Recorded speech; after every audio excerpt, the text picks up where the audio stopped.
한양의 겨울은 여느 때보다 잔혹하게 찾아왔으며 북풍한 설이 몰아치는 도성의 뒷골목은 얼어붙은 굶주림으로 가득 찬 지옥이나 다름없었다. 수표교 아래 옹기종기 모여 앉은 거지들은 서로의 체온에 의지하며 죽음과도 같은 잠에 빠져들었으나 그들 중 누구도 내일의 태양을 온전히 맞이할 것이라 장담할 수 없는 비참한 처지였다. 화려한 육조거리의 등불은 저 멀리서 아른거리며 권력의 풍요로움을 뽐내고 있었지만 그 빛은 결코 이 어둡고 습한 구석까지 닿지 않았고 오직 죽음의 그림자만이 소리 없이 그들을 옥죄고 있었다. 포교 이강은 허름한 갓을 눌러쓴 채 인적이 끊긴 종로의 어귀를 지나며 평소보다 더욱 고요해진 거리의 분위기에 묘한 위질감을 느끼기 시작했다.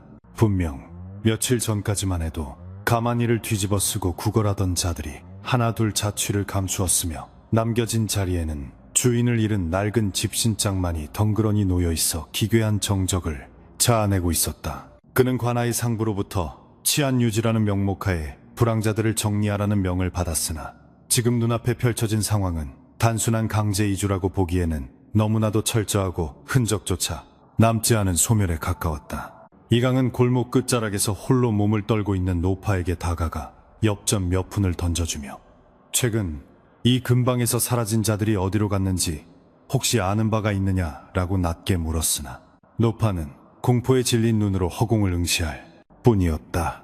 노파는 메마른 입술을 떨며 검은 갓을 쓴 저승사자들이 수레를 끌고 나타나 산 사람의 숨통을 끊지도 않은 채 자루에 담아갔다라고 횡설수설하며 이강의 옷소매를 붙잡고 살려달라 애원하기 시작했다.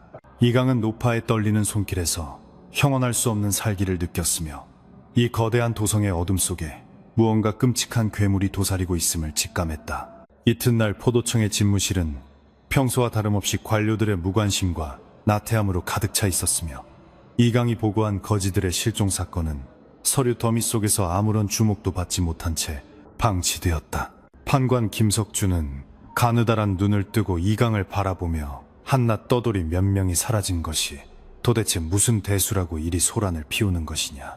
혹시 네 놈이 사적인 이익을 위해 관아에 인력을 낭비하려는 것은 아니냐라고 힐난하며 냉소를 지어 보였다. 상부의 이러한 방관은 단순한 무능함이라기보다는 무언가 거대한 비밀을 은폐하려는 조직적인 움직임처럼 보였기에 이강의 마음속에는 의구심과 분노가 동시에 차오르기 시작했다.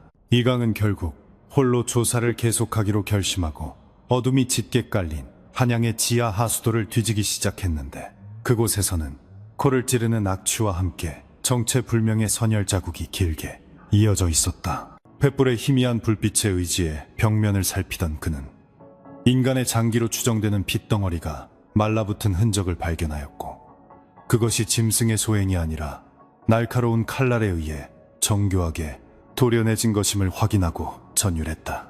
누군가 도성 한복판에서 인간을 가축처럼 도살하고 있다는 사실은 믿기 힘든 비극이었으나 눈앞에 펼쳐진 참혹한 광경은 부정할 수 없는 현실이 되어 그의 숨통을 조여오기 시작했다. 가난한 자들의 생명은 낙엽보다 가볍게 취급받았으며 권력자들에게 그들은 그저 도성의 미관을 해치는 오물이나 소모품에 불과했다는 사실이 이강을 더욱 비참하게 만들었다. 그는 과거 자신이 꿈꿨던 정의로운 포교의 모습이 얼마나 허망한 것이었는지 깨달았으며 이 부패한 사회의 밑바닥에서 벌어지는 참극을 막기 위해선 자신의 목숨마저 내놓아야 할지도 모른다는 각오를 다졌다. 차가운 지하의 습기가 장화 속으로 스며들었으나 그는 멈추지 않고 어둠 속으로 발걸음을 옮겼으며 그 끝에서 마주하게 될 진실이 얼마나 잔혹할지 감히 상상조차 할 수 없었다. 골목을 빠져나오던 이강은 문득 뒤에서 느껴지는 서늘한 기운에 몸을 돌렸으나 그곳에는 오직 일렁이는 달 그림자와 바람에 휘날리는 낙엽뿐이었고 정적만이 무겁게 가라앉아 있었다. 하지만 누군가 자신을 지켜보고 있다는 확신은 사라지지 않았으며 그 시선은 인간의 호의나 단순한 호기심이 아닌 먹잇감을 노리는 맹수의 탐욕스러운 살기를 머금고 있음이 분명했다. 그는 허리춤에 환도를 꽉 쥐며 주위를 경계했으나 어둠은 그 어떤 형체도 드러내지 않은 채 깊은 침묵으로 답할 뿐이었고 이강은 자신이 거대한 거미줄에 걸린 나비 신세가 되었음을 직감했다. 도성의 가장 낮은 곳에서 시작된 이 실종 사건은 단순한 범죄를 넘어선 거대한 음모의 시작이었으며 그 이면에는 인간의 욕망이 빚어낸 괴물이 도사리고 있었다. 사라진 거지들은 과연 어디로 간 것일까? 그리고 왜 그들의 흔적은 이토록 잔인하게 지워져야만 했는지에 대한 의문은 꼬리에 꼬리를 물고 이어지며 이강의 머릿속을 어지럽혔다. 그는 이제 되돌릴 수 없는 길을 들어섰음을 깨달았고 무고한 자들의 피로 얼룩진 이 땅의 진실을 밝히기 위해 자신의 모든 것을 걸고 어둠의 심장부로 향하기로 맹세했다. 한양의 밤은 더욱 깊어만 갔고 백성들이 잠든 사이 도성의 지하와 구석진 사찰에서는 말로 형언할 수 없는 참혹한 의식이 벌어지고 있다는 소문이 괴담처럼 번져나갔다. 사람들은 해가 지면 문을 걸어 잠근 채 밖으로 나오지 않았으며 거리는 오직 술라군들의 발소리와 정체 모를 비명만이 가끔 들려올 뿐인 죽음의 도시로 변모해 가고 있었다. 이강은 자신의 발자취가 언제 끊길지 모른다는 공포 속에서도 붓을 들어 기록을 남기기 시작했으니 이것은 훗날 이 어둠의 시대를 증언할 유일한 기록이 될 것이었다.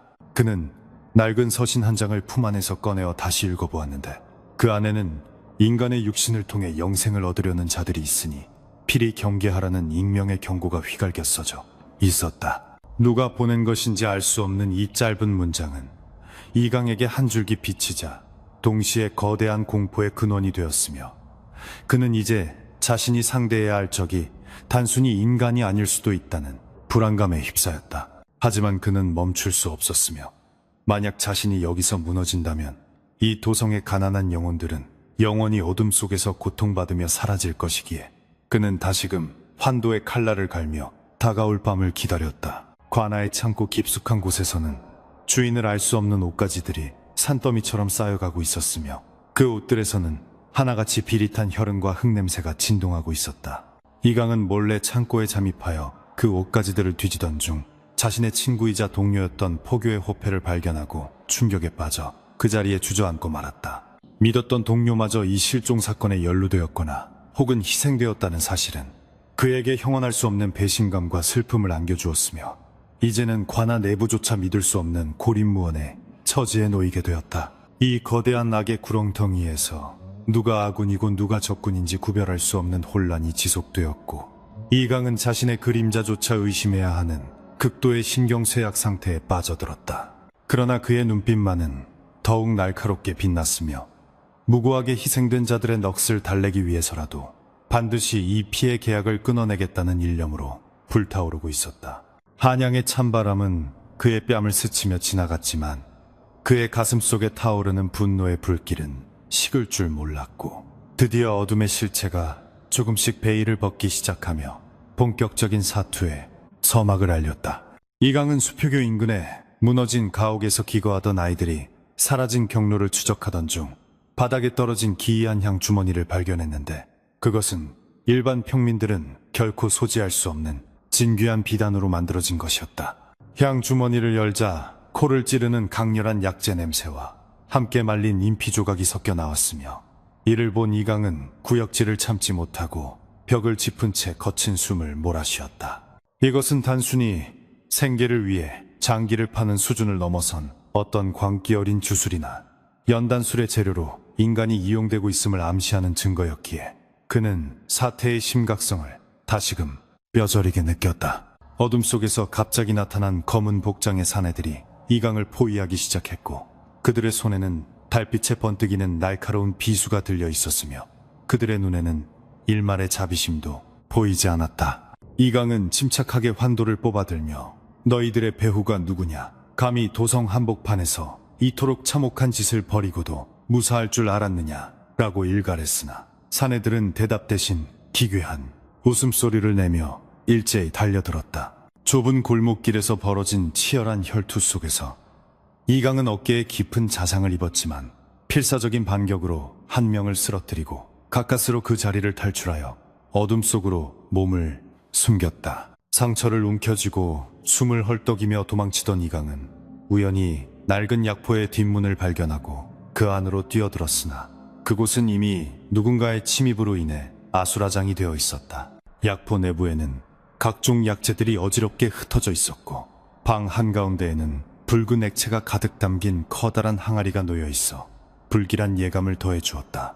그는 항아리 안을 들여다보는 순간 공포로 인해 심장이 뺏는 듯한 고통을 느꼈으며 그 안에는 실종된 거지들의 것으로 보이는 수많은 안구들이 자신을 응시하고 있는 듯한 착각에 빠져 비명을 질렀다. 이 잔혹한 광경은 이강에게 인간의 본성이 어디까지 타락할 수 있는지를 보여주는 극명한 사례였으며 그는 이 거대한 악의 중심에 무엇이 있는지 반드시 확인해야겠다고 결심했다.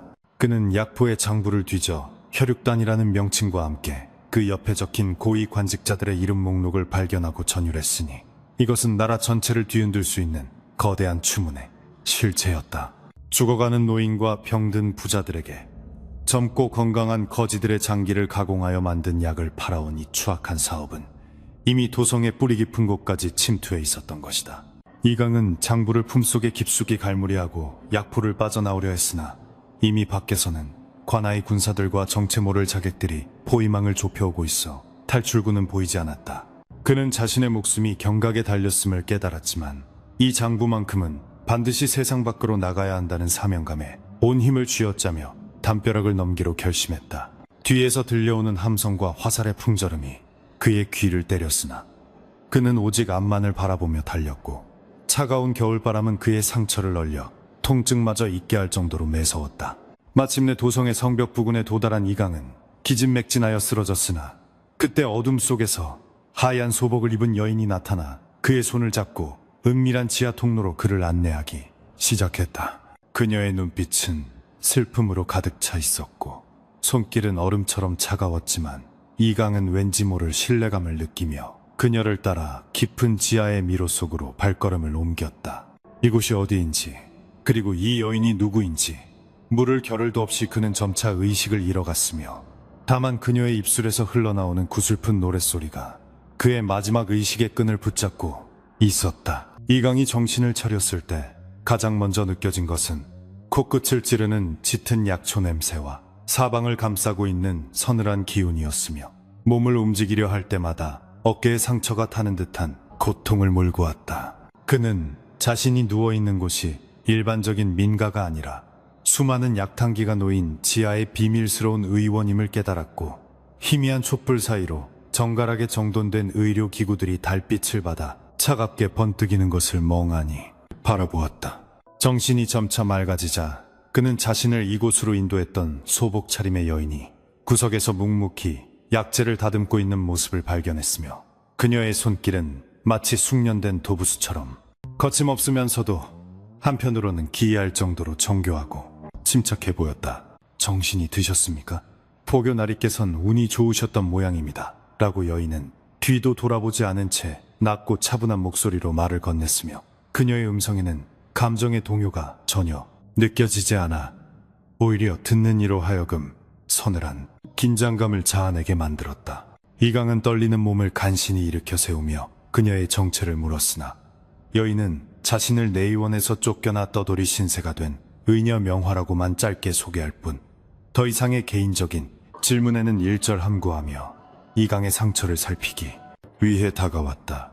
그녀가 다가올수록 느껴지는 짙은 혈향과 약초의 냄새는 이강으로 하여금 지난밤 겪었던 끔찍한 조우를 다시금 떠올리게 했으며 그는 명화의 눈동자 속에 숨겨진 깊은 슬픔과 분노의 근원을 조심스럽게 탐색하기 시작했다. 명화의 손길이 이강의 어깨에 닿자 차가운 기운이 전해졌고 그녀는 상처 부위에 검은 고약을 바르며 이 상처는 평범한 칼날에 베인 것이 아니라 해부용으로 제작된 예리한 메스에 의한 것이라고 지적하며 사태의 심각성을 다시금 상기시켰다. 이강은 그녀의 말에 등줄기가 서늘해지는 것을 느꼈으며 도성 한복판에서 의술을 배운 자가 이토록 잔인한 사륙에 가담하고 있다는 사실에 분노를 금치 못하고 주먹을 꽉 쥐었으나 명화는 그의 감정을 억누르듯 차분하게 말을 이어갔다. 그녀는 최근 한양 도성 내에서 벌어지는 기이한 질병들과 그 치료제로 쓰인다는 명약의 소문을 언급하며 그 이면에 숨겨진 비밀인내 나는 진실을 이강에게 조심스럽게 털어놓기 시작했으며 그것은 모든 권력층을 아우르는 공모였다. 방 한쪽 구석의 어두운 그림자 속에서 갑자기 짐승의 신음과도 같은 기괴한 소리가 들려왔고, 이강이 황급히 고개를 돌리자 그곳에는 가만히를 뒤집어 쓴 채 몸을 웅크리고 있는 한 사내가 공포에 질린 눈으로 자신들을 응시하고 있었다. 명화는 그가 바로 사라졌던 거지들 중 유일하게 살아 돌아온 자라고 설명하며 그를 광식이라고 불렀으나, 그는 이미 혀가 잘려있어 온전한 말을 할 수 없었고 오직 손짓과 비명, 섞인 소리로 무언가 끔찍한 것을 전달하려 애쓰고 있었다. 이강은 광식의 헐벗은 몸, 여기저기에 남겨진 흉측한 수술 자국들을 목격하고 경악을 금치 못했는데, 그것은 마치 가축의 살점을 떼어내듯 일정한 규칙에 따라 도려내진 인위적인 상처들이었으며, 그 정교함은 보는 이로 하여금 치를 떨게 하기에 충분했다. 광식은 미친 듯이 자신의 배를 가리키며 허공에 대고 무언가를 베는 시냄을 반복하더니 이내 바닥에 엎드려 비단 옷을 입은 도살자들이라는 뜻의 몸짓을 해보였으며, 그의 눈동자에는 그날에 참혹했던 기억이 환영처럼 서려 있어 지켜보는 이들을 숙연하게 만들었다. 이강은 그의 증언을 통해 단순한 인신매매가 아니라 고위 관료들의 불로장생을 위해 인간의 장기를 적출하여 약재로 쓰는 극악무도한 범죄가 자행되고 있음을 확신하게 되었고, 그 중심의 조정의 실세들이 연루되어 있다는 사실에 분노했다. 명화 또한 자신의 동료 의원들이 돈과 명예에 눈이 멀어 사람을 약재로 취급하는 악귀로 변해가는 과정을 목격했기에 그녀의 분노는 누구보다 깊었으며, 두 사람은 이제 각자의 상처를 딛고 이 거대한 악의 실체를 드러내기로 약속했다. 지하 의원의 벽면에는 정체불명의 인체 해부도가 조잡하게 그려져 있었으며, 그 주위로는 깨진 옹기 그릇들이 널려 있어 이곳이 한때 금기시된 실험실이었음을 짐작하게 했고, 이강은 그 기괴한 그림들을 보며 인간의 탐욕이 빚어낸 광기가 얼마나 참혹한지 실감했다. 명화는 횃불을 가까이 가져가 그림의 특정 부위를 가리키며 인간의 심장과 간 그리고 안구가 어떻게 혈육단이라는 요물의 재료로 가공되는지 설명했는데, 그 과정은 의술이라기보다는 저주받은 주술에 가까웠으며 생명의 존엄성을 무참히 짓밟는 행위였다. 이강은 그녀의 설명을 들을수록 구역질이 올라왔으나 진실을 마주하기 위해 필사적으로 정신을 다잡았고, 그들의 배후의 도살인 거물급 인사들의 면면을 하나씩 머릿속에 각인시키며 다시금 복수의 칼날을 날카롭게 갈기 시작했다. 명화는 이강에게 작은 유리병 하나를 건네주며 그 안에 담긴 붉은 가루가 바로 실종된 거지들의 혈육으로 만들어진 시험 제작 단계의 약물임을 밝혔고, 이것이 시중에 유통될 경우 도성 전체가 걷잡을 수 없는 광기에 휩싸일 것이라 경고했다. 이강은 유리병을 손에 쥐었을 때 전해지는 기분 나쁜 온기에 몸서리쳤으며, 무고한 영혼들의 원한이 서린 이 약물이 어떻게 고귀한 자들의 입으로 들어갈 수 있는지 인간의 잔혹함에 대해 깊은 환멸을 느끼기 시작했다. 그는 이제 단순히 범인을 잡는 포교의 역할을 넘어 이 땅에 뿌리 박힌 거대한 악의 사슬을 끊어내야 한다는 무거운 사명감을 어깨에 짊어지게 되었으며, 명화와의 동행이 결코 평탄치 않은 죽음의 길이 될 것임을 직감하고 각오를 다졌다. 어둠이 짙게 깔린 지하 통로를 빠져나와 한양의 밤거리를 바라보는 이강의 눈빛은 그 어느 때보다 차갑게 빛났으며, 그는 자신을 뒤쫓던 자객들이 결코 멀리 있지 않음을 감지하고 몸을 낮춘 채 명화의 안내를 받아 비밀스러운 거처로 이동했다.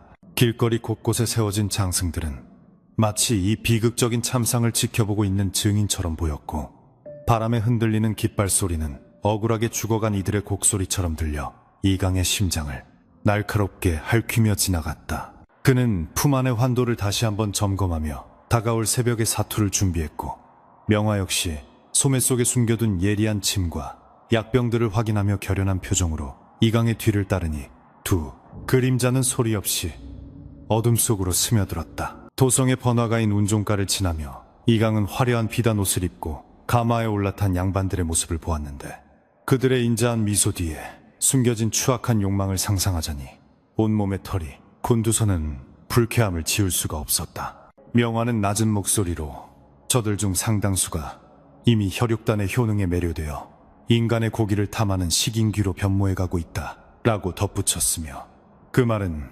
이강에게 도성 전체가 거대한 도살장으로 보이기 시작하는 끔찍한 착각을 불러일으켰다. 이제 적은 보이지 않는 곳에 있는 것이 아니라 가장 고귀한 척하는 자들의 마음속에 둥지를 틀고 있었기에 이강은 누구를 믿어야 할지 모르는 극한의 고독 속에서 오직 자신의 칼날과 명화의 의술만을 의지하며 나아갔다. 갑자기 골목 모퉁이에서 나타난 술라군들의 횃불을 피해 두 사람은 낡은 폐가 지하의 비밀 공간으로 몸을 숨겼으며 그곳에서 명화는 자신이 수집해온 고위 관료들의 은밀한 거래, 장부와 가계도를 펼쳐 보이며 본격적인 반격의 계획을 설명하기 시작했다. 장부에는 형조판서를 비롯하여 내의원의 수장들까지 망라된 충격적인 이름들이 가득했고 이들이 매달 주기적으로 거지들을 납치하여 비밀 연단소로 보냈다는 사실이 명확한 필체로 기록되어 있어 이강의 눈을 번쩍 뜨이게 만들었다.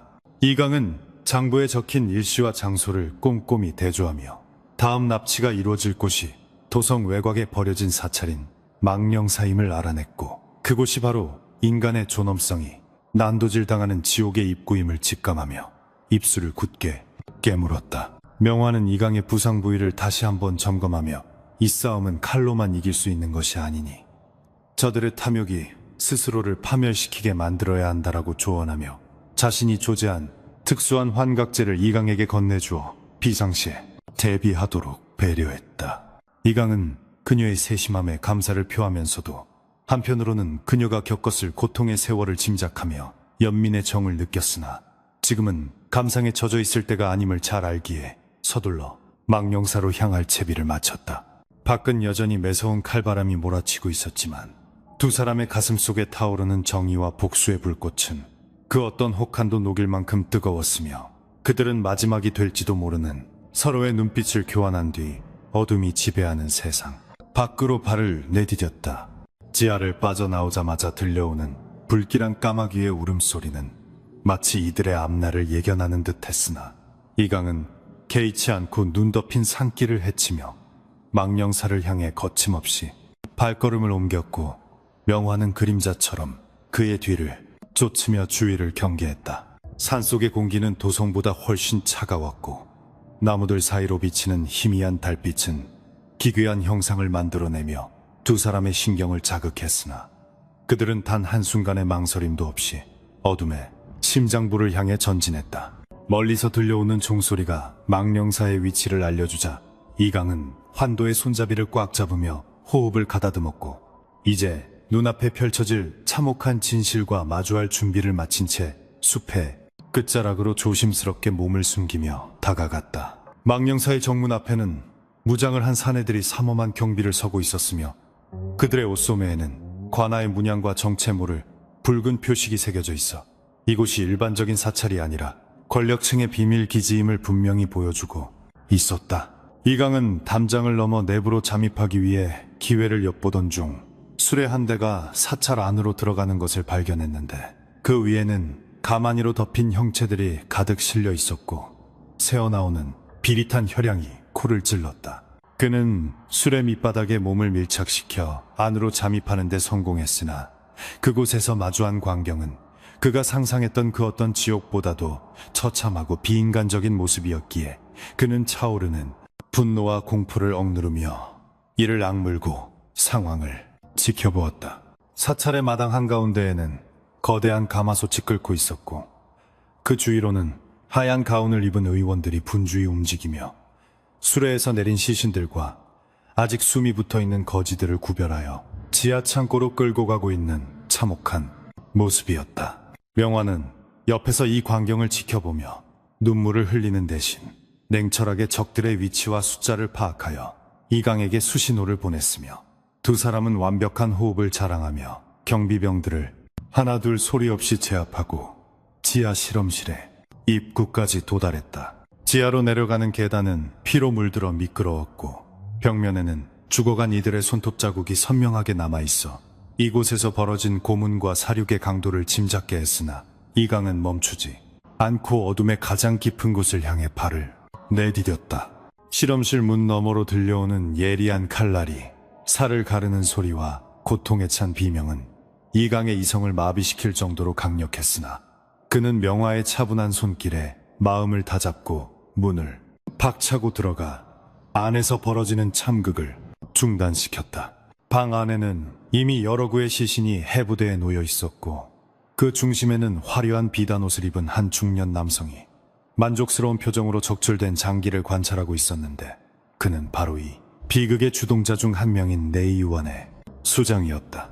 이강의 갑작스러운 등장에 놀란 남성은 경비들을 부르려 했으나 이미 명화가 던진 마비침에 맞아 바닥에 쓰러졌고 이강은 그의 목에 칼을 겨누며 이 모든 추악한 범죄의 배우가 누구인지 당장 실토하라고 서슬퍼런 목소리로 명령했다. 하지만 남성은 공포에 질린 와중에도 광기 어린 웃음을 터뜨리며 우리는 오직 이 나라의 고귀한 핏줄을 보존하기 위해 필요한 희생을 치르는 것뿐이며 너희 같은 미천한 자들이 이해할 수 있는 대업이 아니다라고 궤변을 늘어놓아 이강의 분노를 더욱 폭발하게 만들었다. 이강은 그의 목을 더욱 세게 압박하며 진실을 요구했으나 그 순간 사찰 전체에 비상종소리가 울려 퍼지기 시작했고 밖에서는 수많은 발소리가 지하로 몰려오는 소리가 들려와 상황은 급격히 악화되었다.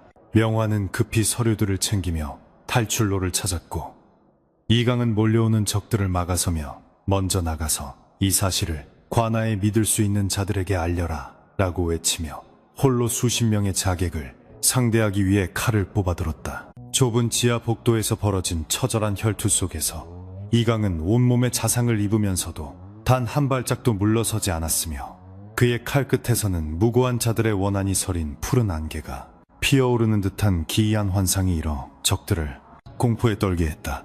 명화는 차마 발걸음이 떨어지지 않았으나 이강의 간곡한 부탁과 장부의 중요성을 깨닫고 눈물을 머금은 채 비밀 통로를 통해 지상으로 탈출했고 이강은 적들의 앞을 가로막으며 자신의 마지막 생명력을 불태우는 장렬한 사투를 이어갔다.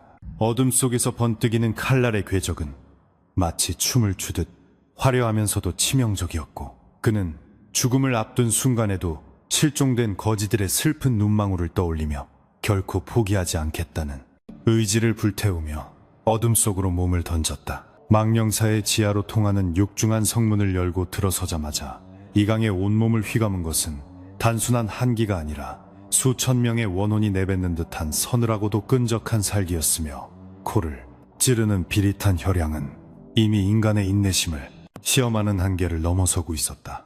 계단을 내려갈수록 벽면에는 등잔불조차 삼켜버릴 듯한 짙은 어둠이 도사리고 있었고 발밑에서 느껴지는 축축한 감촉은 물이 아니라 바닥에 눌어붙은 선혈과 부패한 살점이 뒤섞여 만들어낸 추악한 흔적임을 직감한 이강은 구역질을 참기 위해 입술을 피가 나도록 굳게 깨물어야만 했다. 어둠 속에서 희미하게 들려오는 규칙적인 금소금은 마치 지옥의 종소리처럼 고막을 파고들었으며 그것은 예리한 칼날이 뼈와 살을 분리할 때 발생하는 소름 끼치는 마찰음이라는 사실을 깨닫는 순간 그의 등줄기에는 식은땀이 비오듯 흘러내리기 시작했다. 명화는 이강의 뒤를 따르며 소매 속에서 꺼낸 향유를 코끝에 대어 악취를 중화시키려 애썼지만 그녀의 눈동자 역시 공포와 분노로 인해 심하게 흔들리고 있었고 실험실 중앙에 놓인 거대한 청동화로에서는 정체 모를 고기 타는 냄새가 진동하며 공간을 더욱 기괴하게 만들고 있었다. 바로 주위에는 각종 해부 도구들이 질서정연하게 놓여 있었는데 그것들은 일반적인 의원들이 사용하는 것보다 훨씬 크고 날카로웠으며 은은한 달빛 아래서 차갑게 번뜩이는 모습은 마치 살아있는 생명체의 목숨을 앗아가기 위해 태어난 흉측한 괴물의 이빨처럼 보여 보는 이의 심장을 얼어붙게 만들기에 충분했다. 벽면을 가득 채운 선반 위에는 투명한 유리병들이 수없이 진열되어 있었고 그 안에는 인간의 심장관 그리고 형체를 알 수 없는 육편들이 붉은 액체에 담긴 채 마치 살아 움직이는 듯한 착각을 불러일으켰다. 실험실 안쪽 깊숙한 곳에서는 기이한 주문 소리와 함께 연기가 피어오르고 있었는데 그 연기는 인간의 영혼을 태우는 듯한 불쾌한 자색을 띠고 있었으며 이강은 그 연기가 닿는 곳마다 벽면의 이끼가 순식간에 검게 타죽는 광경을 목격하고는 이곳에서 자행되는 연단술이 결코 평범한 것이 아님을 깨달았다. 명화는 선반 위의 기록지를 조심스럽게 살피더니 이것은 단순히 병을 고치기 위한 약이 아니라 인간의 정기를 강제로 추출하여 타인의 수명을 연장하려는 금기 중의 금기인 외도. 술법이다라고 나직이 읊조리며 손을 떨었고, 그녀의 목소리에는 이토록 잔인한 짓을 벌이는 자들에 대한 경멸과 증오가 깊게 서려 있었다. 이들은 인간의 육신을 그저 약재의 재료로 취급하며 가장 고통스러운 순간에 추출된 장기일수록 그 효능이 뛰어나다고 믿는 광기에 사로잡혀 있었기에 이강의 분노는 걷잡을 수 없이 타올랐다. 갑자기 천장에서 핏방울이 이강의 뺨 위로 떨어졌고, 그가 고개를 들어 위를 보았을 때 그곳에는 아직 숨이 끊어지지 않은 거지들이 갈고리에 꿰인 채 허공에 매달려 피를 흘리고 있는 아비규환의 현장이 펼쳐져 있어 그는 비명조차 지르지 못한 채 얼어붙고 말았다. 그들의 눈동자는 이미 초점을 잃은 채 허공을 응시하고 있었으며 입가에서는 검붉은 피가 거품이 되어 흘러나오고 있었고, 그들의 발치 아래 놓인 커다란 대야에는 모인 피가 마치 끓어오르는 용암처럼 검붉게 소용돌이치며 기괴한 형상을 만들어내고 있었다. 이강은 자신이 지켜야 했던 백성들이 한낱 짐승보다 못한 처지로 전락하여 도살당하는 현장을 목격하며 무능한 자신에 대한 자책감과 함께 이 거대한 악의 구렁텅이를 만든 자들을 반드시 처단하겠다는 맹세를 다시금 가슴속 깊이 새겼다. 실험실 중앙의 단상에는 혈육단의 완성형으로 보이는 붉은 구슬들이 놓여 있었는데, 그것들은 주변의 빛을 흡수하는 듯한 기이한 광택을 내뿜으며 보는 이의 넋을 빼앗을 정도로 매혹적이었으나, 그 이면에 숨겨진 수많은 목숨의 무게를 아는 이강에게는 그저 저주받은 핏덩어리로만 보였다. 명화는 그 구슬 중 하나를 집어들려 했으나 이강이 그녀의 손목을 낚아채며 함부로 만지지 마라.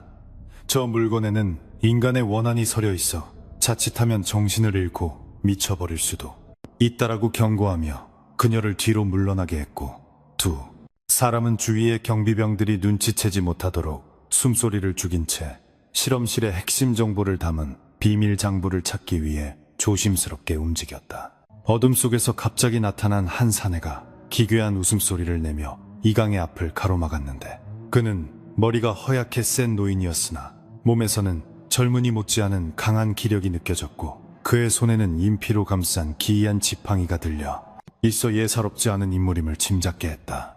노인은 이강을 바라보며 어리석은 포교놈이 지옥의 입구까지 제 발로 찾아왔구나. 내 놈의 심장은 아주 훌륭한 약재가 될 것 같으니 기꺼이 대업을 위해 목숨을 내놓거라라고 일갈하며 지팡이를 휘둘렀고, 그 끝에서 뿜어져 나오는 검은 연기는 순식간에 이강의 시야를 가리며 숨을 쉴 수 없게 만들었다. 이강은 급히 옷소매로 코와 입을 막으며 환도를 뽑아들었으나 노인의 움직임은 마치 그림자처럼 신출귀몰하여 그의 칼날은 허공만을 가를 뿐이었고, 명화는 뒤에서 침착하게 마비, 가루를 뿌리며 지원에 나섰다. 노인은 명화의 공격을 가볍게 피하며 그녀의 정체를 꿰뚫어 본 듯 내 의원에서 쫓겨난 가련한 계집이 이제는 정의의 사도라도 된 줄 아느냐. 너 또한 인간의 죽음을 이용해 의술을 배웠으면서 어찌 우리를 비난하느냐라고 비웃으며 그녀의 정신을 흔들어 놓으려 획책했다. 명화는 그의 말에 잠시 흔들리는 듯 했으나 이내 눈빛을 갈무리하며, 나는 생명을 살리기 위해 칼을 들었지만 당신들은 오직 자신의 욕망과 권력자들의 영생을 위해 무고한 피를 흘리고 있으니 그 죄는 결코 씻을 수 없는 인과응보로 돌아갈 것이다라고 당당히 맞서며 예리한 메스를 던져 노인의 옷자락을 꿰뚫었다. 이강은 그 틈을 놓치지 않고 환도를 낮게 휘둘러 노인의 다리를 공격했으나 노인은 기이할 정도의 신체 능력을 발휘하여 천장으로 뛰어오르더니 어둠 속으로 자취를 감추어 긴장감을 고조시켰다. 사라진 노인의 자취를 찾기 위해 주위를 살피던 이강은 벽면에 가려진 비밀의 문을 발견했고, 그 문 너머에서 들려오는 거친 숨소리와 함께 누군가의 흐느낌을 듣고는 지체 없이 문을 박차고 들어갔는데, 그곳은 납치된 거지들이 감금된 지하 감옥이었다. 감옥 안은 오물과 피가 뒤섞여 형언할 수 없는 악취가 진동했고, 쇠창살 안에서 떨고 있는 사람들은 이미 인간으로서의 존엄성을 잃은 채 뼈만 앙상하게 남은 처참한 몰골로 살려달라는 말조차 하지 못한 채 공포에 질린 눈으로 이강을 바라보았다. 이강은 서둘러 환도로 감옥의 자물쇠를 부수며 사람들을 밖으로 유도하려 했으나 이미 기력이 다한 그들은 자리에서 일어나지도 못한 채 바닥을 기어다니며 신음할 뿐이었고, 명화는 급히 약병을 꺼내 그들에게 나누어주며 조금이라도 기운을 차릴 수 있도록 도왔다. 감옥 한편에는 이 모든 참극을 기록한 두꺼운 장부가 놓여 있었는데, 그 안에는 약을 구매한 양반들의 성명과 지불한 금액, 그리고 재료로 쓰인 거지들의 신원 정보가 꼼꼼히 적혀 있어. 이강은 그 명단을 확인하는 순간 심장이 꽂는 듯한 충격을 받았다. 명단에는 자신이 평소 존경하던 청렴한 관리들 뿐만 아니라 임금의 측근들까지 대거 포함되어 있었고, 이는 도성 한복판에서 벌어지는 이 식인 행위가 조직적이고 광범위한 권력의 비호 아래 이루어지고 있음을 증명하는 명백한 증거였다. 그는 장부를 품 안에 깊숙이 갈무리하며 이 추악한 진실을 만천하에 공개하여 부패한 권력의 뿌리를 뽑아버리겠다고 결심했으나, 그때 등 뒤에서 들려오는 차가운 웃음소리가 그의 계획이 결코 쉽지 않을 것임을 예고했다. 다시 나타난 노인은 이번엔 혼자가 아니라 수십 명의 자객을 대동하고 나타나 감옥의 유일한 출구를 봉쇄했으며, 그의 뒤에는 내의원의 정복을 입은 자들이 거만하게 서서 이강을 죽일 듯이 노려보고 있었다. 노인은 장부를 가리키며 그것을 가지고 살아서 나갈 수 있을 거라 생각했느냐. 이곳은 이미 세상에서 지워진 공간이며 너희의 이름 또한 오늘 이후로 역사에서 영원히 사라지게 될 것이다라고 선언하며 자객들에게 공격 명령을 내렸다. 이강은 갇힌 사람들을 보호하며 좁은 감옥 입구에서 사투를 벌였고, 환도의 날은 적들의 피로 물들어 검게 변해갔지만 밀려드는 적들의 숫자는 줄어들 기미를 보이지 않아 상황은 점점 절망적으로 치달았다. 명화는 주위에 널린 가연성 약재들을 모아 불을 붙이려 했으나 습기가 가득한 지하 감옥에서 불꽃은 쉽게 피어나지 않았고, 오히려 적들의 화살이 그녀를 향해 빗발치듯 쏟아져 이강은 그녀를 보호하기 위해 자신의 몸을 방패로 삼아야만 했다. 등과 어깨에 화살이 박히는 고통 속에서도 이강은 단 한마디의 비명도 지르지 않은 채 적들의 목을 치며 버텼고, 그의 눈에는 오직 장부를 지켜야 한다는 일념과 무고한 생명들을 구해야 한다는 절박함만이 가득 차 있었다. 이때 지하 감옥의 천장이 요동치며 흙더미가 쏟아져 내리기 시작했는데, 그것은 밖에서 누군가 인위적으로 건물을 무너뜨리려 하는 징조였고, 노인은 당황한 기색을 내비치며 후퇴를 준비하기 시작했다.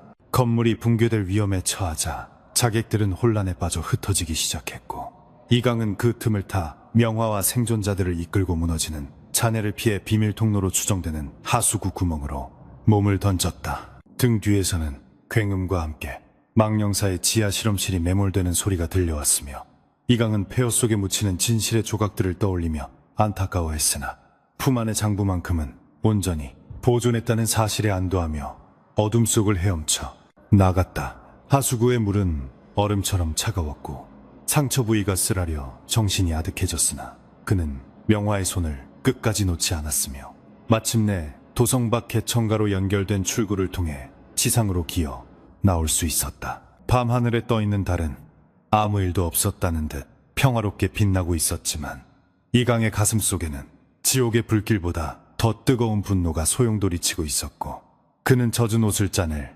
기력조차 없이 바닥에 누워 거친 숨을 몰아쉬었다. 명화는 서둘러 이강의 상처를 살피며 지혈을 시도했고, 살아남은 소수의 거지들은 겁에 질린 채 숲속으로 흩어지거나 혹은 이강의 곁에 남아 고마움을 표시하며 눈물을 흘렸다.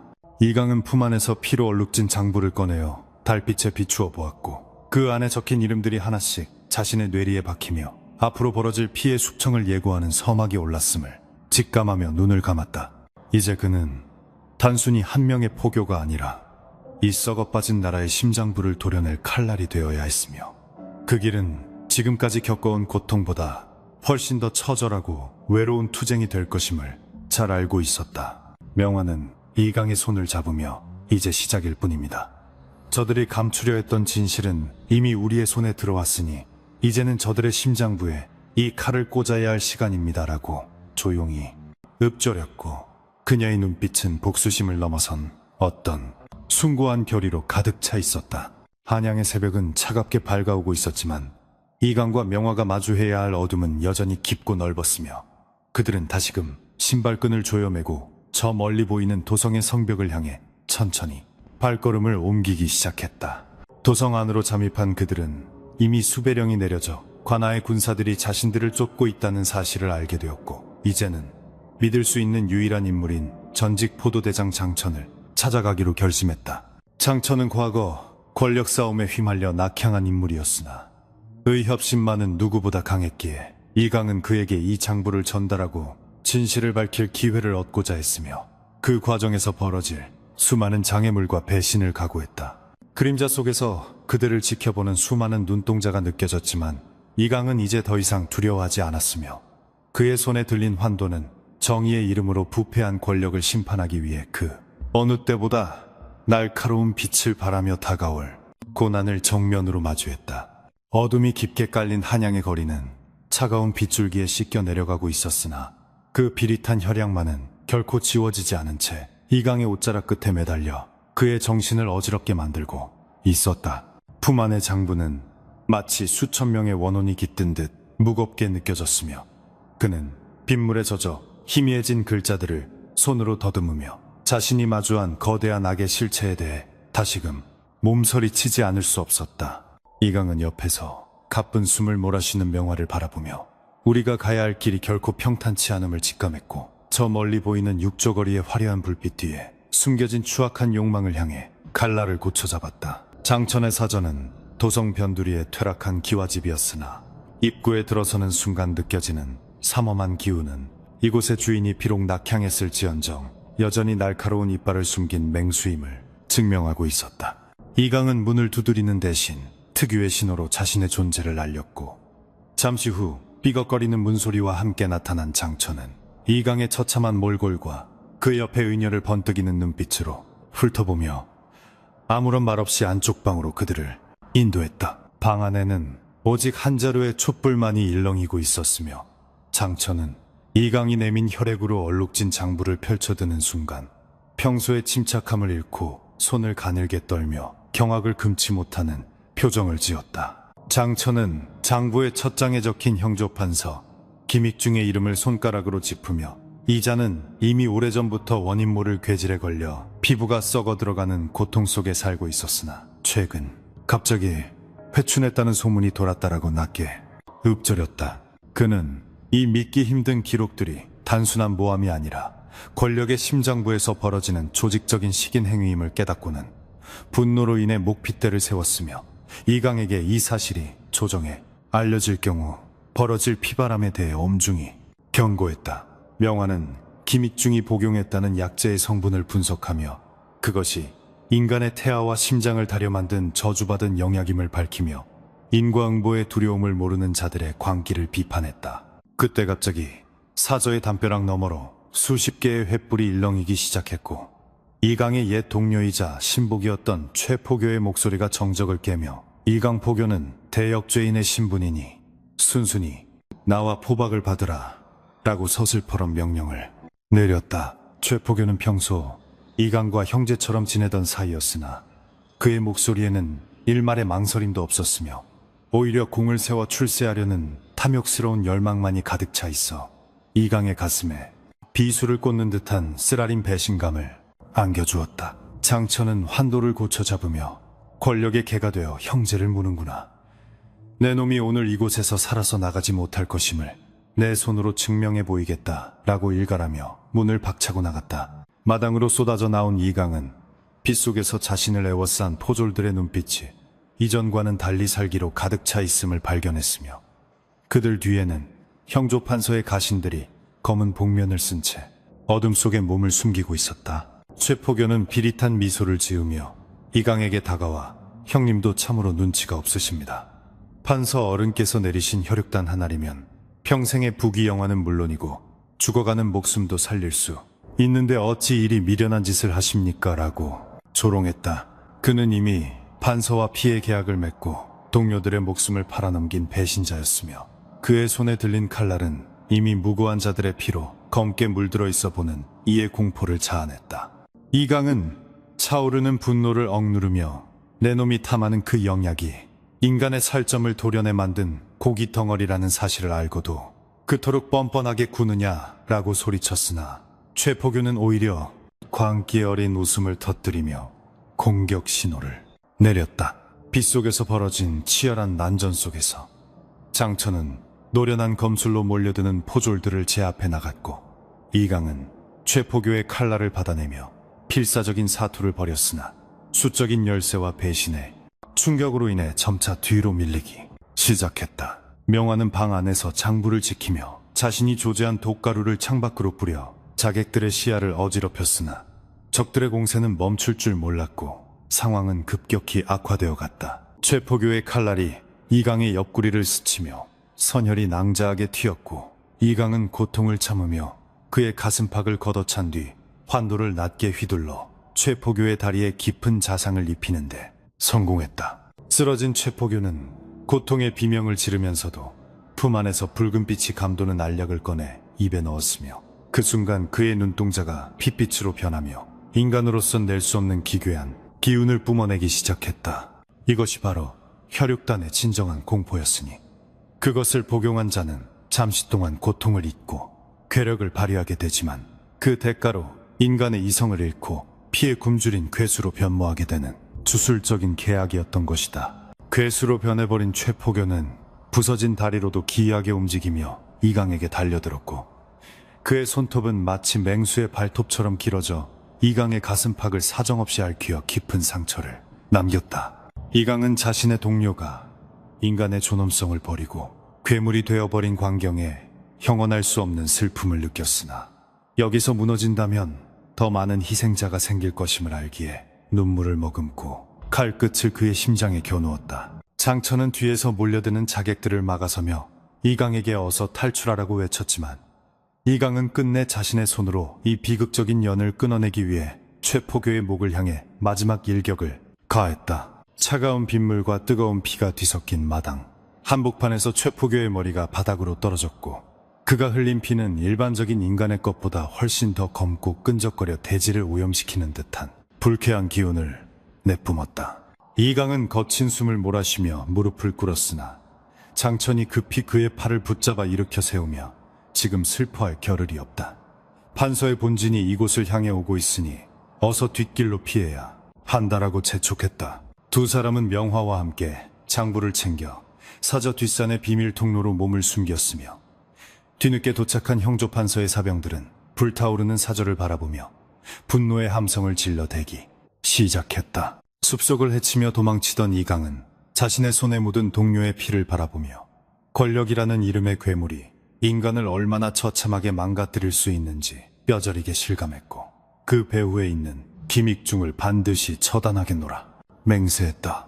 명화는 이강의 상처를 지혈하며 그들이 맺은 계약은 피로 시작되어 결국 피로 끝날 수밖에 없는 인과응보의 굴레이니 포교. 나리께서는 부디 마음을 굳건히 하셔야 합니다 라고 위로의 말을 건넸다. 이강은 그녀의 말에 고개를 끄덕이며 이제는 관아도 법도 믿을 수 없는 무법의 천지에서 오직 자신의 칼과 진실만을 의지해 사투를 벌여야 하는 처절한 현실을 받아들였다. 한편 도성안 김익중의 저택에서는 수십 명의 의원들이 모여 더욱 강력한 효능을 가진 혈육단을 제조하기 위해 산 사람의 뇌수를 추출하는 끔찍한 실험을 계속하고 있었으며 그 현장은 지옥의 풍경보다 더 참혹했다.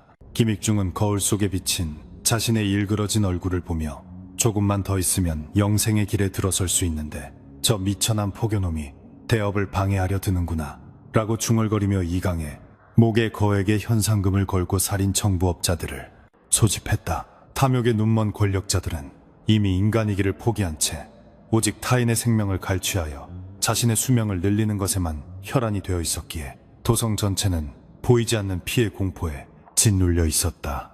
이강 일행은 산속의 낡은 사당에 몸을 숨기고 다음 계획을 논의하던 중 장부의 마지막 장에 적힌 기이한 문양을 발견했는데 그것은 단순한 구매 목록이 아니라 어떤 거대한 주술적 의식의 설계도였음을 암시하고 있었다. 명화는 그 문양을 분석하더니 이들은 단순히 약을 먹는 것에 그치지 않고 한양도성 전체를 거대한 재단으로 삼아 수만 명의 생기를 흡수하려는 끔찍한 음모를 꾸미고 있다라고 경악하며 말했다. 만약 이 의식이 완성된다면 도성의 모든 백성들이 혈육단의 재료가 되어 사라질 것이라는 사실에 이강은 더 이상 지체할 시간이 없음을 깨닫고 김익중의 사저로 정면 돌파할 계획을 세우기 시작했다. 장천은 과거 자신의 수하였던 충직한 무사 몇 명을 비밀리에 불러 모았으며 그들은 비록 적은 수였으나 모두가 죽음을 두려워하지 않는 용맹한 자들이었기에 이강에겐 천군만마와도 같은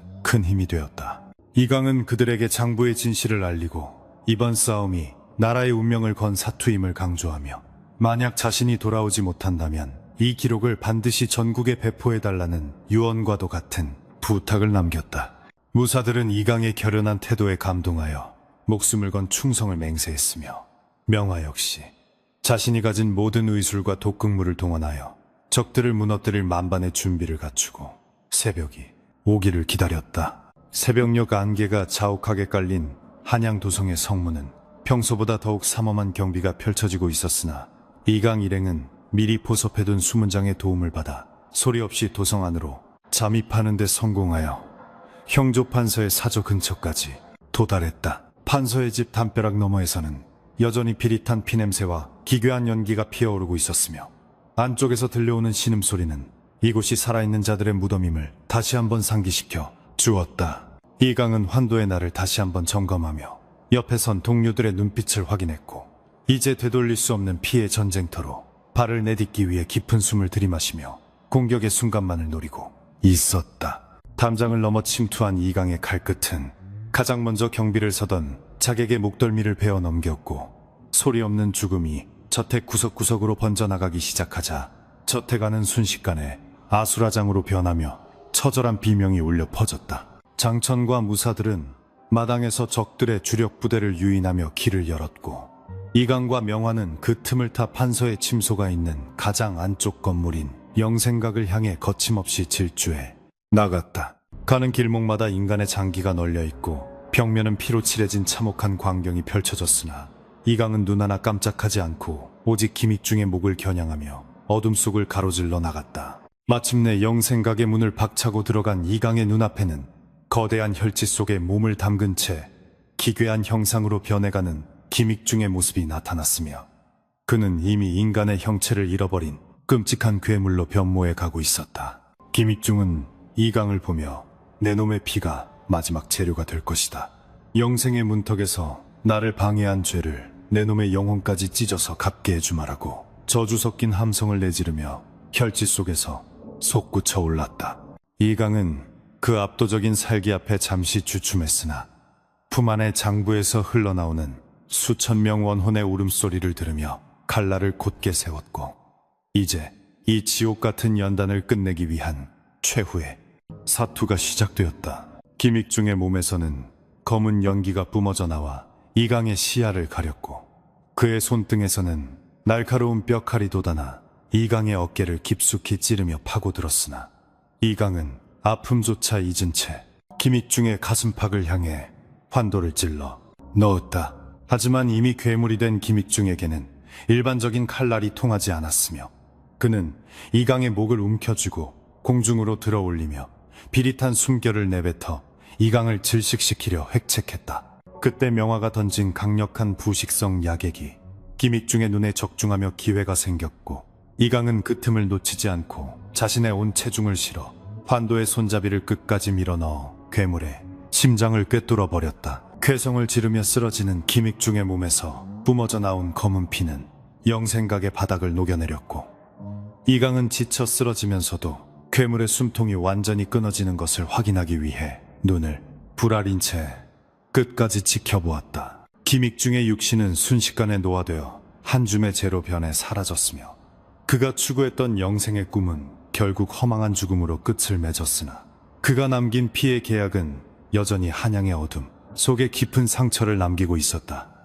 이강은 비틀거리며 밖으로 나왔고 불타오르는 저택의 연기 사이로 떠오르는 새벽달을 바라보며 이제야 무고한 자들의 넋이 조금이나마 위로를 받았기를 간절히 기도하며 정신을 잃고 쓰러졌다. 김익중의 영생각이 불길에 휩싸여 무너져 내릴 때 이강은 무거운 몸을 이끌고 화염 속을 빠져나왔으나 가슴 속에 맺힌 응어리는 결코 가시지 않았다. 무고한 백성들의 장기를 도려내어 탐욕을 채우던 자의 종말은 참혹했으나 그가 남긴 혈육단의 그림자는 여전히 도성에 보이지 않는 구석까지 뻗어 있음을 직감했기 때문이다. 그는 피로 물든 환도를 칼집에 꽂으며 명화의 안위를 살폈으나 그녀의 눈동자에는 앞으로 다가올 더 거대한 배신과 공포에 대한 불길한 예감이 서려 있어 마음을 무겁게 억눌렀다. 날이 밝자 한양도성은 형조판서 김익중의 급사와 저택 화재 사건으로 인해 발칵 뒤집혔으며 관하에서는 이강을 판서를 살해한 대역죄인으로 몰아 전국에 방을 붙였다.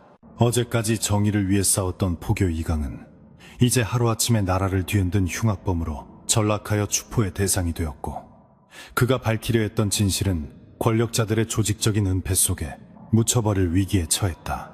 길거리마다 술라군들의 삼엄한 감시가 이어졌고 백성들은 서로를 의심하며 입을 닫았으니 도성에는 차가운 침묵과 함께 형용할 수 없는 공포가 안개처럼 깔리기 시작했다. 이강과 명화는 장천이 마련해준 비밀 거처인 남산 기슭에 낡은 사당에 몸을 숨겼으나 이미 그곳까지 권력의 마수가 뻗어오고 있다는 사실을 깨닫는 데는 오랜 시간이 걸리지 않았다. 장천이 신뢰했던 신복 중 한 명인 박무사가 식구들의 목숨을 담보로 협박하는 형조의 회유에 넘어가 이들의 위치를 밀고 했으니 믿었던 동료의 배신은 칼날보다 더 날카롭게 이강의 가슴을 후벼 팠다. 깊은 밤 정적을 깨고 사당을 포위한 관군의 횃불은 하늘을 붉게 물들였고 이강은 자신을 향해 겨누어진 수십 자루의 창끝을 보며 세상에 더 이상 안전한 곳은 없음을 절감했다. 명화는 다급히 비밀 장부를 품에 안고 뒷문으로 도망치려 했으나 이미 그곳에는 복면을 쓴 자객들이 대기하고 있었으며 그녀는 비명 한 번 지르지 못한 채 그들의 손에 붙잡히고 말았다. 이강은 그녀를 구하기 위해 환도를 뽑아들고 달려들었으나 이미 수일간의 사투로 기력이 쇠한 상태였기에 몰려드는 장정들을 당해내기에는 역부족이었고 결국 무릎이 꺾이며 차가운 바닥에 맺혀졌다. 포박당하는 순간에도 이강은 자신을 배신한 박무사의 눈을 노려보았으나 그는 죄책감에 고개를 숙인 채 나를 원망 마라 혈육단 없이는 내 자식의 병을 고칠 수 없었다라고 오열했다. 이강은 눈이 가려진 채 어디론가 끌려갔고 다시 눈을 떴을 때는 한양 도성 지하의 거대한 감옥이었는데 그곳은 놀랍게도 궁궐 내의 비밀 통로와 연결된 금기된 장소였다. 감옥 창살 너머로는 화려한 관복을 입은 고위 관료들이 태연하게 앉아 피냄새 진동하는 고기 한 점을 입에 넣으며 담소를 나누고 있었으니 그 광경은 인간의 상식을 초월한 악귀들의 잔치였다. 중앙의 상석에는 죽은 줄 알았던 김익중보다 더 높은 지위의 인물인 영의정 조대비의 친척 조한필이 앉아 잔인한 미소를 지으며 이강의 처참한 몰골을 내려다보고 있었다. 조한필은 이강에게 다가와 비릿한 숨결을 내뱉으며 네가 그토록 지키려 했던 백성들이 바로 이 혈육단의 가장 훌륭한 재료가 되어 우리에게 영생과 권력을 선사하고 있다라고 조롱하듯 속삭였다. 그는 이미 도성의 권력 구조 자체가 혈육단이라는 마약 같은 약물에 중독되어 있으며 임금의 측근들조차 이 피해 계약에서 자유롭지 못하다는 충격적인 사실을 폭로했다. 이강은 침을 뱉으며 그들의 만행을 저주했으나 조한필은 오히려 즐거운 듯 웃으며 이제 곧 네가 연모하는 그 의녀가 네 심장을 도려내어 최고의 혈육단을 조제하게 될 것이라고 선언했다. 실제로 감옥 옆의 실험실에서는 명화가 쇠사슬에 묶인 채 강제로 수술대 앞에 서 있었으며 그녀의 앞에는 이강의 가슴을 가르기 위해 특수하게 제작된 은빛 메스가 놓여 있었다. 조한필의 수하들은 명화에게 만약 이강의 장기를 적출하지 않으면 한양도성의 모든 거지를 죽이고 그 죄를 그녀에게 덮어 씌우겠다고 협박하며 그녀의 의수를 악마의 도구로 사용하려 했다. 명화는 눈물 섞인 눈으로 이강을 바라보며 자신의 무능함을 탓했으나 이강은 오히려 담담하게 고개를 저으며 죽음을 두려워하지 마라. 저들의 욕망이 우리를 찢을지언정 진실은 결코 사라지지 않는다라고 그녀를 격려했다. 공포와 배신이 소용돌이치는 지하 감옥의 공기는 숨이 막힐 듯 무거웠고 이강은 자신의 팔다리를 옥죄는 쇠사슬을 끊어내기 위해 온 힘을 쥐어짜며 내부의 반격을 도모하기 시작했다. 그는 이전에 명화가 몰래 건네주었던 마비침을 입안에 숨기고 있었기에 기회를 엿보아 자신을 감시하던 옥졸의 목덜미를 향해 정확하게 침을 발사하여 순식간에 열쇠를 손에 넣었다. 쇠사슬이 풀리는 소리는 주변의 소란함에 묻혀 들리지 않았으나 이강의 눈빛은 이미 먹잇감을 노리는 매처럼 날카롭게 빛나며 조한필의 목을 겨냥하고 있었고, 그것은 절망 속에서 피어난 마지막 반격의 서막이었다. 이강은 순식간에 감옥문을 박차고 나가 조한필의 경호원들을 제압했으며, 그의 손에는 어느새 옥조력에서 탈취한 투박한 칼 한 자루가 쥐어져 피의 심판을 예고하고 있었다. 조한필은 당황하며 군사들을 불렀으나 이강은 이미 분노의 화신이 되어 앞을 가로막는 자들의 목숨을 가차없이 거두며 명화가 갇힌 실험실을 향해 거침없이 돌진했다. 명화는 이강의 생환을 확인하고는 기지를 발휘하여 수술대 위에 놓인 강한 산성 약액을 조한필의 얼굴을 향해 던졌고, 비명과 함께 지하 감옥은 순식간에 아수라장으로 변하며 혼란의 도가니에 빠져들었다. 하지만 지하 깊숙한 곳에서는 더욱 강력한 복병들이 대기하고 있었으니 그들은 혈육단을 과다 복용하여 인간의 고통을 느끼지 못하는 이른바 혈기무사들이었으며, 힘은 일반 군사들과는 차원이 달랐다. 이강은 명화를 등에 업고 몰려드는 혈기무사들과 처절한 사투를 벌였으나 칼날이 그들의 몸을 꿰뚫어도 피 한 방울 흘리지 않고 다시 일어나는 기괴한 모습에 전율을 금치 못했다. 배신당하고 버려진 어둠 속에서 오직 서로의 온기만을 의지한 채 두 사람은 죽음의 무도를 이어갔으며, 지하 동굴의 벽면은 다시 한번 무고한 자들과 악귀들의 피로 얼룩지며 비극을 기록해 나갔다. 사투 중에 이강은 조한필이 도망치려는 비밀 통로가 한양의 중심 하천인 청계천 하류와 연결되어 있음을 눈치채고 명화에게 먼저 탈출할 것을 권했으나 그녀는 끝까지 그의 곁을 지키겠다고 맹세했다.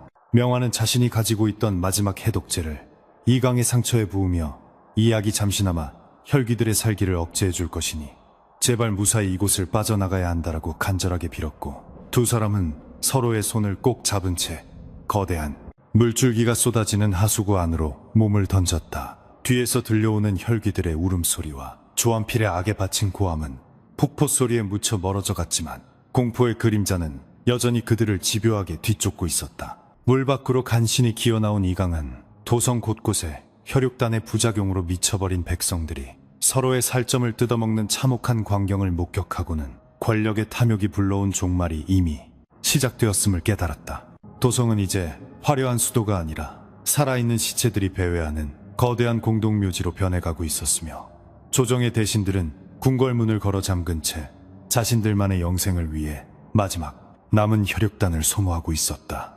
이강은 비틀거리는 몸을 이끌고 도성의 가장 높은 곳인 북악산에 올라 불타오르는 한양을 바라보며 이것이 진정 하늘이 내린 인과응보의 형벌인지 아니면 인간이 자초한 지옥인지 자문하며 눈물을 흘렸다.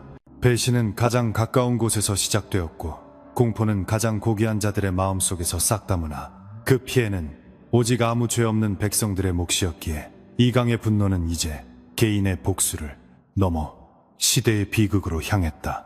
그는 품속에 끝까지 지켜낸 비밀 장부를 꺼내어 떨리는 손으로 마지막 문장을 적어 넣었으니, 그것은 인간의 고기를 먹고 세운 나라는 결코 오래가지 못하리라는 저주와도 같은 예언이었다.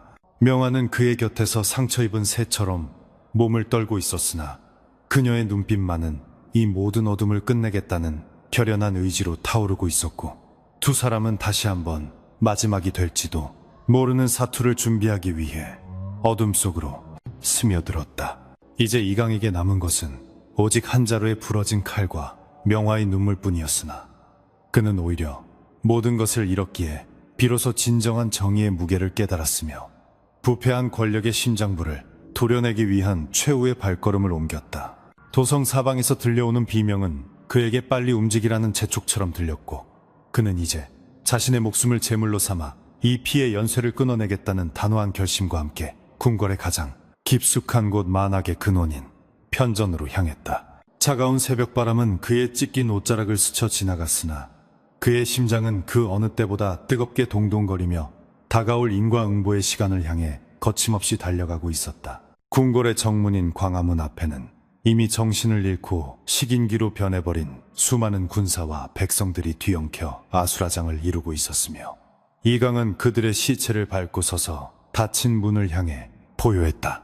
그는 더 이상 관아의 포교도 대역죄인도 아닌 오직 무고한 영혼들의 원한을 대신 갚아줄 저승사자나 다름없었기에 그의 앞을 가로막는 그 어떤 괴물도 그의 칼날을 피할 수 없었다.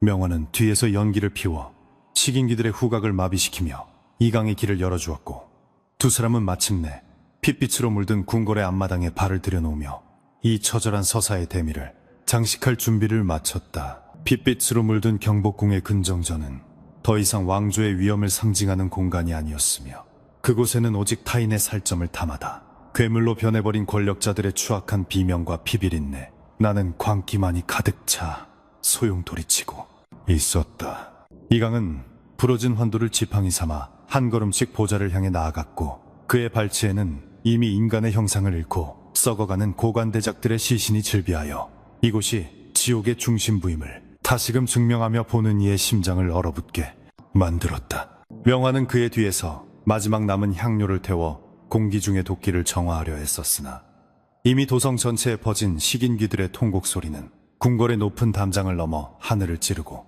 있었기에 그들의 투쟁은 절망에 가까운 숭고함을 띠고 있었다. 보좌 위에 앉아있던 조한필은 이미 혈육단의 부작용으로 인해 온몸의 가죽이 벗겨지고 붉은 근육이 그대로 드러난 끔찍한 몰골을 하고 있었으며, 그는 자신의 손에 들린 마지막 약을 입에 넣으며 기괴한 웃음을 터뜨렸다. 그는 이강을 바라보며 내 놈이 오기만을 기다렸다. 내 놈처럼 강인한 의지를 가진 자의 심장이야말로 이 저주를 풀고 진정한 불사로 나를 인도할 유일한 재물이다라고 선언하며 보좌 아래 숨겨진 비밀장치를 작동시켰다. 순식간에 바닥이 갈라지며 수천 개의 뼈칼이 솟구쳐 올랐고, 이강은 몸을 날려 이를 피했으나 그의 어깨는 다시 한번 깊은 자상을 입어 선혈이 낭자하게 바닥을 적시며 비극적인 사투의 서막을 알리는 신호탄이 되었다. 이강은 고통을 억누르며 조한필을 향해 돌진했고, 그의 눈에는 억울하게 죽어간 수표교의 거지들과 배신당해 사라진 동료들의 눈망울이 환영처럼 스쳐 지나가며 그의 부러진 칼날의 차가운 살기와 원한의 무게를 불어넣기 시작했다. 그는 내 놈이 영생이라 믿었던 것은 결국 수만 명의 고열을 짠 지옥의 찌꺼기일 뿐이며, 오늘 그 대가를 내 놈의 비천한 목숨으로 치르게 해주마라고 일갈하며 조한필의 가슴팍을 향해 환도를 휘둘렀다. 조한필은 괴력을 발휘하며 이강의 칼날을 맨손으로 잡아챘으나 그의 손바닥은 이미 부패하여 살점이 떨어져 나갔고, 그 틈을 타 명화가 던진 예리한 침들이 조한필의 혈자리를 정확히 꿰뚫으며 그의 움직임을 잠시 마비시켰다. 명화는 눈물을 머금고 이강의 뒤를 지키며 자신이 평생 공부한 의술이 생명을 살리는 것이 아닌 악귀를 멸하는 칼이 되어야 하는 가혹한 운명을 받아들였고, 그녀의 손끝에서 발사된 독침들은 조한필의 신경계를 하나씩 파괴해 나갔다. 그녀는 의원은 병을 고치는 자이지만 세상의 독을 도려내지 못한다면 그것은 의술이 아니라 방관이다 라고 나직이 읊조리며 조한필의 눈동자에 서린 광기를 똑바로 응시했고, 그녀의 결연한 태도는 이강에게 마지막 힘을 불어넣었다.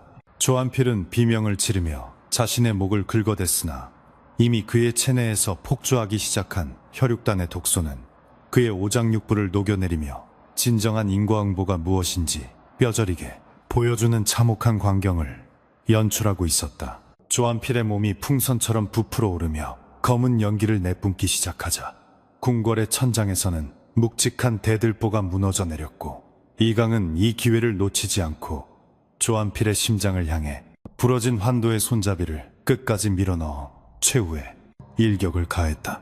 심장이 뚫리는 순간 조한필의 몸속에서 갇혀있던 원혼들의 곡소리가 실체화되어 터져나왔으며, 그 소리는 한양도성 전체를 뒤흔들 정도로 강렬하여 주변의 식인귀들을 일제히 무릎 꿇게 만드는 기적 같은 현상을 일으켰다. 그는 죽는 순간까지 자신의 권력을 놓지 않으려 허공을 허우적거렸으나 결국 자신의 탐욕이 빚어낸 피의 웅덩이 속으로 깊이 가라앉으며 영원히 씻을 수 없는 어둠 속으로 자취를 감추고 말았다. 이강은 만신창이가 된 몸을 이끌고 명화의 부축을 받으며 불타는 근정전을 빠져나왔고, 그들의 등 뒤에서는 한 시대의 탐욕과 부패를 상징하던 거대한 정각들이 굉음과 함께 붕괴하며 수많은 비밀을 영원히 땅속으로 매몰시켰다.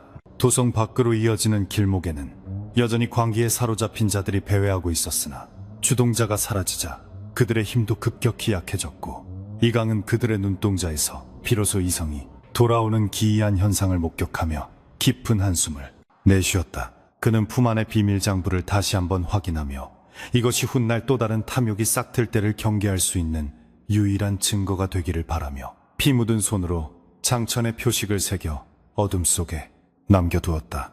날이 밝아오자 한양의 하늘은 평소와 다름없이 푸르게 빛났으나 도심 곳곳에 남겨진 시신들과 파괴된 가옥들은 지난밤의 참혹한 기록을 생생하게 증언하고 있었고 살아남은 백성들은 넋이 나간 채 거리로 나와 통곡했다. 조정에서는 이 모든 사태를 역병의 소행으로 발표하고 이강과 명화의 이름을 역적의 명단에서 삭제하는 대신 그들의 존재 자체를 역사에서 지워버리려 획책했으나 백성들의 입을 통해 전해지는 전설까지 막지는 못했다.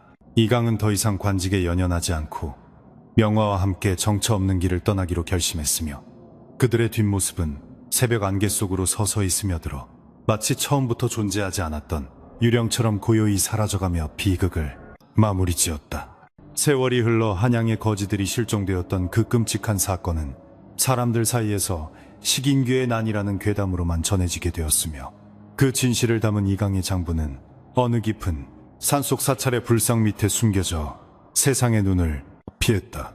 하지만 사람들은 여전히 영생과 권력을 위해 타인의 희생을 당연하게 여기는 본성을 버리지 못했고 가끔 한양의 뒷골목에서는 밤마다 사라지는 불황자들의 소문이 끊이지 않아 인과응보의 수레바퀴는 멈추지 않았음을 암시했다. 이강과 명화는 어느 이름 없는 마을에서 의술을 베풀며 살아갔으나 그들의 눈동자에는 여전히 도성의 피비린내 나는 밤이 그림자처럼 드리워져 있어 평생을 속죄하는 무거운 마음으로 하루하루를 견뎌내야만 했다. 인간의 욕망이 빚어낸 괴물은 결코 외부에 있는 것이 아니라 우리 각자의 마음 깊은 곳에 진리를 틀고 앉아 타인의 고통을 양분 삼아 자라난다는 사실을 이 비극은 처절한 기록을 통해 후세에 경고하고 있었다. 고귀한 신분을 가졌으나 짐승보다 못한 짓을 저지른 자들과 가장 낮은 곳에서 서로를 지키려 했던 자들의 사투는 결국 무심한 시간의 흐름 속에 묻혔으나 그들이 흘린 피는 대지를 적셔 진실의 씨앗을 품었다. 이강은 죽기 전 마지막 기록에 정의란 칼로 베는 것이 아니라 끝까지 지키는 것이며 악은 스스로의 무게를 견디지 못하고 무너질 때 비로소 끝난다라고 적어 후세의 경계로 삼았으니 그것이 그의 마지막 유산이었다. 이제 어둠의 사과는 이 피로써 내려간 조선의 비망록을 덮으려 하며 독자들에게 묻노니 당신의 내면의 도살인 욕망은 과연 어떤 형상을 하고 있으며 그것이 타인의 살점을 탐하지 않는다고 단언할 수 있는가? 역사는 반복되고 인간의 어리석음은 끝이 없으니 언제든 제2의 혈육단이 이 땅을 다시 더럽힐 수 있음을 명심하고 그대들의 가슴 속에 정의의 칼날을 늘 예리하게 갈아두어야 할 것이다. 달빛은 여전히 차갑고 세상의 어둠은 깊으나 진실을 기록하는 붓끝이 멈추지 않는 한 악귀들의 잔치는 결코 영원할 수 없음을 이 참혹한 식인 사건의 전말을 통해 다시 한번 전하며 긴 이야기를 여기서 끝맺는다. 피냄새 진동하던 도성의 골목길에 이제는 정막만이 흐르고 사라진 자들의 영혼은 바람이 되어 구천을 떠돌고 있지만 그들이 남긴 원한의 기록은 결코 지워지지 않는 낙인이 되어 권력의 심장부를 겨누고 있었다. 이강이 휘둘렀던 부러진 환도는 비록 부식되어 흙으로 돌아갔을지언정 그가 증명하려 했던 인간의 존엄성은 여전히 살아남아 어둠 속을 밝히는 등불이 되어 우리에게 무언의 가르침을 전하고 있음이 분명하다. 탐욕의 눈먼 자들이여, 그대들이 마시는 술잔에 무고한 백성의 피가 섞여 있지는 않은지, 그대들이 누리는 영화가 타인의 눈물 위에 세워진 신기루는 아닌지 스스로를 돌아보며 이 무서운 인과의 법칙 앞에 겸허히 고개를 숙여야 할 것이다. 조선의 어둠은 깊고도 넓었으나 그 속에서도 빛을 찾으려 했던 평범한 영웅들의 이야기는 비록 정사에 기록되지 못했을지라도 민초들의 가슴 속에 영원히 살아남아 전설이 되고 신화가 되어 세대를 이어 전해질 것이다. 혈육단의 붉은 유혹은 지금 이 순간에도 우리 주변을 맴돌며 약한 자들의 영혼을 좀 먹으려 들고 있지만 정의로운 분노와 깨어있는 의식이 살아있는 한 그 어둠의 마수는 결코 세상을 완전히 지배하지 못할 것이다. 마지막으로 한양의 차가운 밤하늘을 수놓았던 그 수많은 원혼의 넋을 기리며 이 비망록의 마지막 장을 덮으니 부디 이 이야기가 전하는 경고를 가슴 깊이 새겨 다시는 이 땅에 식인의 광기가 되살아나지 않기를 간절히 바란다. 궁궐의 폐허 위로 돋아난 이름 모를 잡초들은 과거의 영광과 오욕을 모두 덮어버린 채 바람에 흔들리고 있지만 그 뿌리 깊은 곳에서는 여전히 그날의 선열이 양분이 되어 자라고 있음을 잊어서는 안 될 일이다. 역사의 수레바퀴는 가차없이 굴러가며 죄 지은 자들에게는 가혹한 심판을, 인내한 자들에게는 작은 위로를 건네겠지만 그 과정에서 희생된 수많은 익명의 이름들은 오직 이 어둠의 기록을 통해서만 비로소 그 존재를 증명받을 수 있다. 이제 붓을 내려놓고 촛불을 끄니 어둠 속에서 들려오는 희미한 환청이 혹시 당신의 등 뒤에서 들려오는 식인귀의 숨소리는 아닌지 다시 한번 주위를 살펴보고 안온한 잠자리에 들기를 권하며 이 사관은 물러가려 한다.